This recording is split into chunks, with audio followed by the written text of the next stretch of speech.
This is Matt Whitney, and I am here with Reverend Seifu, our Executive Director at SDI.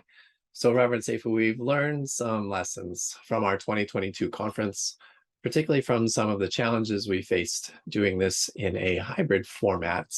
And I'm wondering if you can speak to the challenges and the lessons that we've learned that we can apply for next time.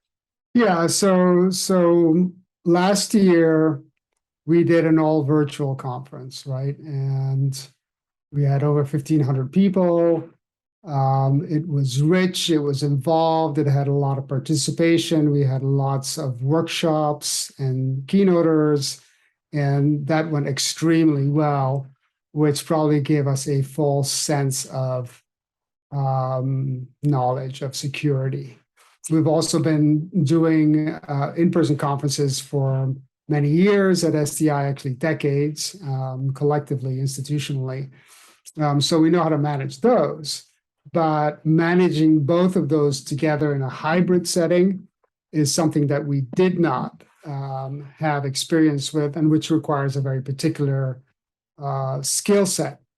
So we learned quite a few things that we're implementing this next year in Madison, Wisconsin for our hybrid conference, for our in-person and digital conference next year in 2023.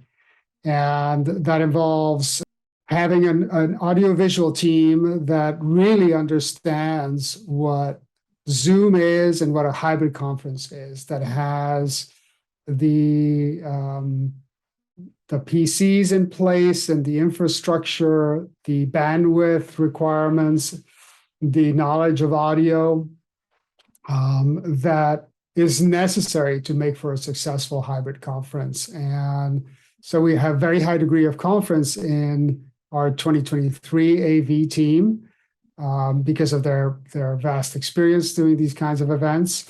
And we also, as the SDI staff, have learned a lot. How do we structure breakout groups for our workshops? And so we need two people. We need one person tending to our online audience.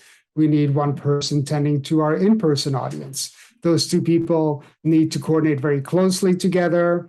We need flexibility in how microphones are positioned in the room for the in-person people, and how we bring in lots of interactivity with our digital attendees, so that all of them feel well integrated and able to fully communicate interactively with every in-person participant. So we're implementing a lot of these learnings from our conference this year in Santa Fe into our conference, our hybrid conference next year in Madison and digitally.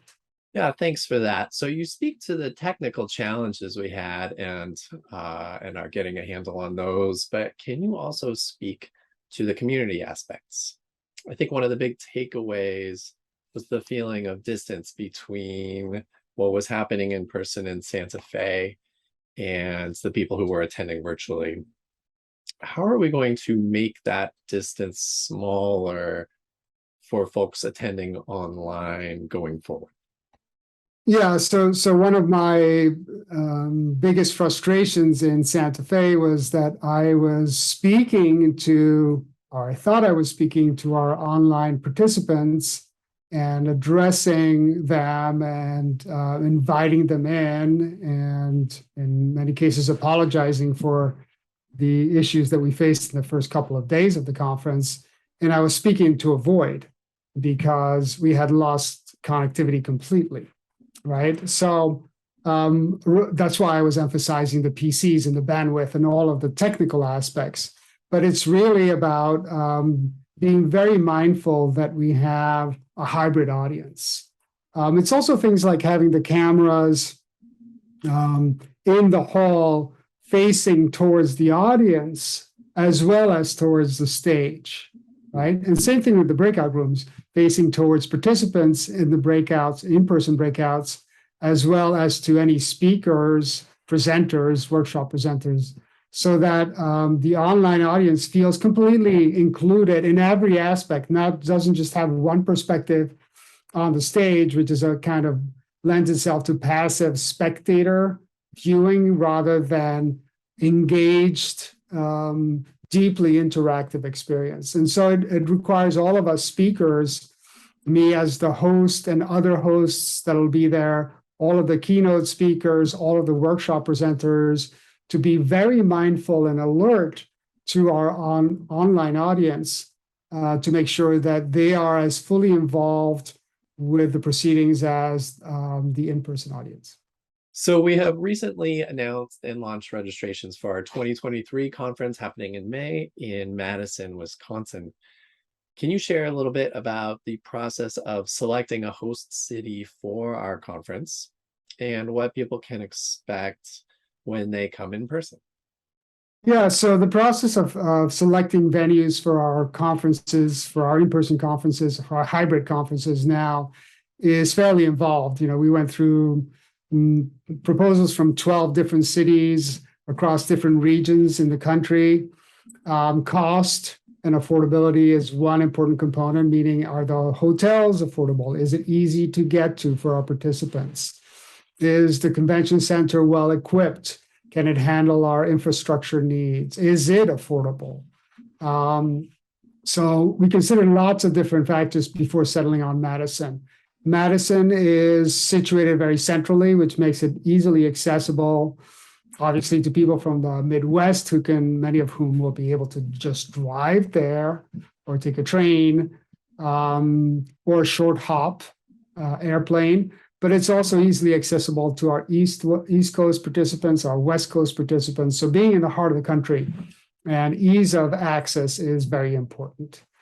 It should be a place that is well integrated in the sense of facilitating access to as many of our participants as possible. So things like having the main hall where all of the keynote presentations are happening on the same level as all of the workshop presentations, the breakout rooms in person, all on the same level, with an easy walking distance of the hotels, right? And both of our hotels, the conference hotels, are within easy walking distance. A beautiful view. It's on a lake. It's in a building designed by Frank Lloyd Wright. It's spring. It's May, right? And so all of those factors, and it's very close to lots of very contemplative spaces and parks and lots of restaurants. And it's not New York City or San Francisco or Los Angeles. It's a relatively small city. It's very close to the state capital there as well, which is just down the street, literally from the convention center. So all of those factors are what made us choose Madison: ease of access, affordability, and aesthetics and the contemplative experience that it can foster. Yeah, so speak to the experience of the 2023 conference. It's not as the word sprawling comes to mind. We have a shorter roster of keynote presenters. We have a smaller number of workshops, and I believe we've shortened the length of the conference by a day. Is that right?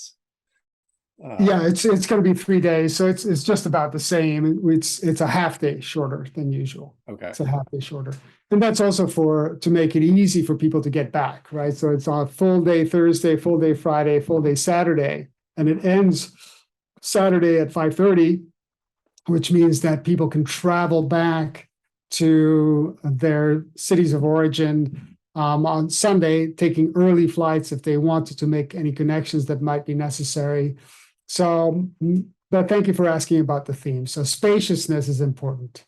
We will have Sister Lucy Kurian from India, who's been introduced. We've been introducing to our audiences, to everyone in the community, and who is this wonderful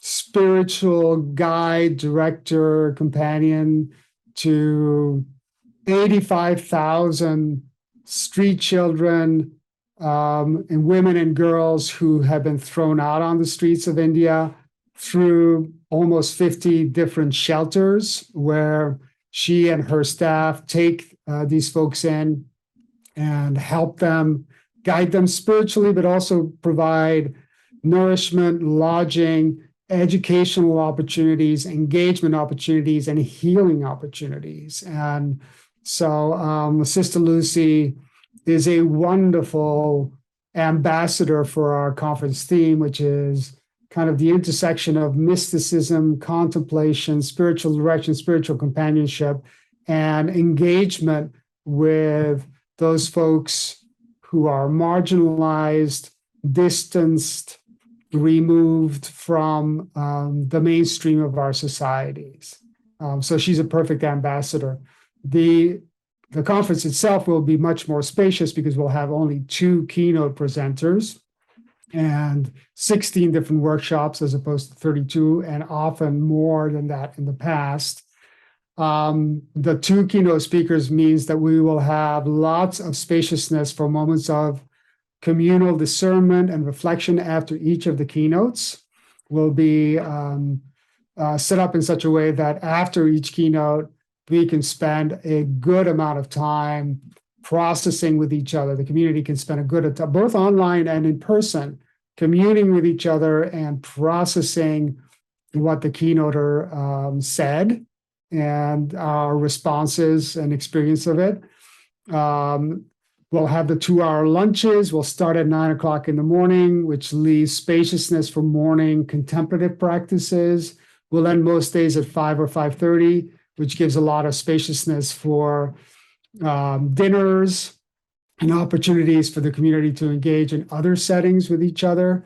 So really, we have listened to the feedback that we receive about our conferences are wonderful, but they're often overstuffed. Like there's too much goodness in there, too much richness.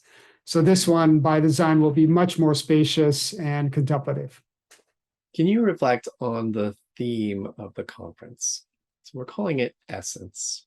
What do we mean by that? What is Essence about? Yeah, so Essence in this context is really, if someone were to ask a spiritual director, spiritual companion, spiritual guide, what is the essence of your calling?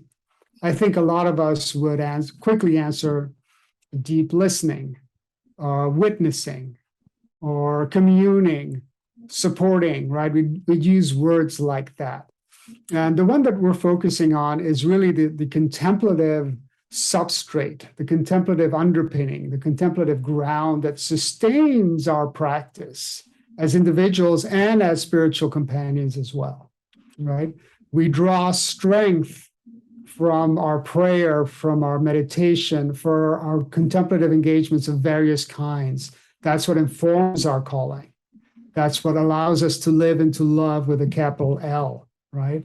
And to the sense that we are here to help others also be able to live into that essence of God, the universe, Brahman, Tao, nature, however each of us defines the nameless, names the nameless, or the beyond the universe. So it's really, what is the essence of our calling? And we think that at least one of the essences is our contemplative grounding, our contemplative practices.